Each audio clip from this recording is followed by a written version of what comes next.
თბილისის საქალაქო სასამართლოში ტროტუარზე დგომის გამო პროტესტის მონაწილეთათვის ადმინისტრაციული პატიმრობის შეფარდება გრძელდება. დღეს ტროტუარზე დგომის გამო მედიის განვითარების ფონდის თანამშრომელს ანი ქისტაურს ორდღიანი ადმინისტრაციული პატიმრობა შეეფარდა. გადაწყვეტილება მოსამართლე დავით მაკარაძემ მიიღო. შინაგან საქმეთა სამინისტრო ქისტაურს 2025 წლის 17 და 18 დეკემბერს ტროტუარზე ქვეით და გადაადგილებისთვის დაბრკოლების შექმნას ედავებოდა. ანი ქისტაურს პოლიციამ ხელბორკილების სასამართლოსთან დაადო.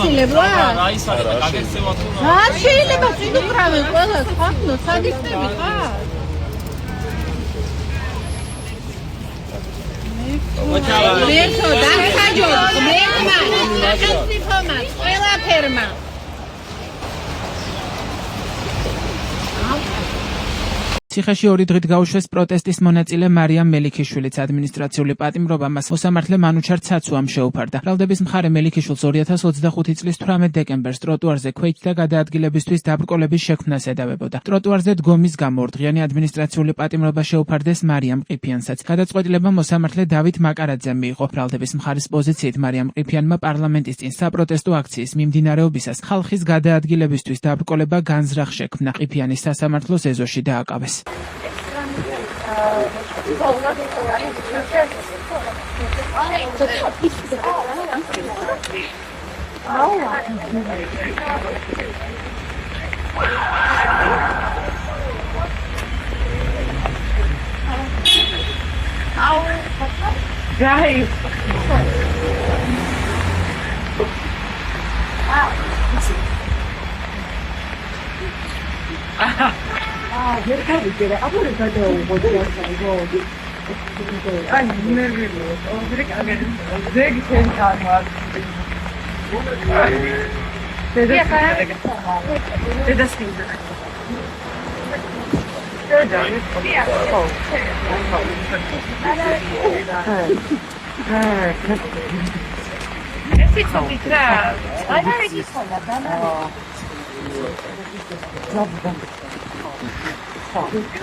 დღესვე ტროტუარზე დგომის გამო 4 დღიანი ადმინისტრაციული პატიმრობა შეუფარდეს ლევან ჟვანიას. გადაწყვეტილება მოსამართლე ნინო ენუქიძემ მიიღო. ბრალდების მხარე ჟვანიას 2025 წლის 18 დეკემბერს პარლამენტის წინ ტროტუარზე დგომით გამვლელი მოქალაქეებისთვის გადაადგილებაში ხელის შეშლას ედავებოდა.